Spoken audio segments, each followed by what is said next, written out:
علوم نبوت کی نشر و اشاعت کے لیے جامعہ الازہر کا قیام 8 محرم الحرام سن 1426 ہجری بمطابق 18 فروری 2005 کو حکیم العصر حضرت مولانا عبد المجید لدھیانوی صاحب رحمۃ اللہ تعالی علیہ اور مولانا منظور محسن دامت برکاتہم العالیہ کی زیر سرپرستی عمل میں آیا۔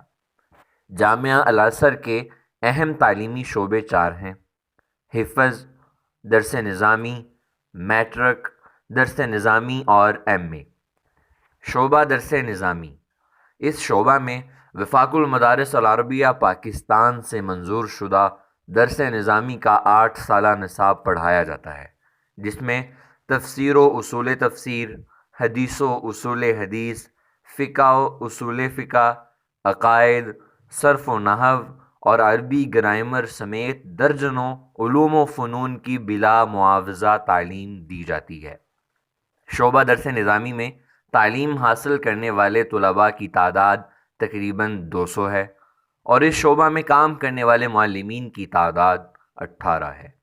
نیز اس دوران درس نظامی کے ساتھ ساتھ عصری تعلیم کا شوق رکھنے والے طلباء کو جامعہ کے زیر انتظام سکول کے امتحانات کی تیاری بھی کروائی جاتی ہے۔ جامعہ کے فضلاء کرام میں سے بہت سے فضلاء کرام ایم اے اور بی ایڈ کی تعلیم مکمل کر چکے ہیں۔ شعبہ میٹرک، جس میں پرائمری سے میٹرک تک کی تعلیم مفت دی جاتی ہے۔ ابتدائی طور پر شعبہ میں داخل ہونے والے بچوں کو پرائمری کی تعلیم مکمل کروانے کے بعد بالترتیب چھٹی، 7ویں، 8ویں، نہم اور دہم باقاعدہ سکول کی تعلیم دی جاتی ہے، اور اس سکول کی تعلیم کے دوران بچوں کے لیے مختصر ضروری دینی تعلیم کی تعلیم بھی نصاب میں شامل کی گئی ہے۔ میٹرک تک سکول کی تعلیم مکمل کرنے سے طلباء کرام میں انگلش اور ریاضی سے مناسبت پیدا ہو جاتی ہے۔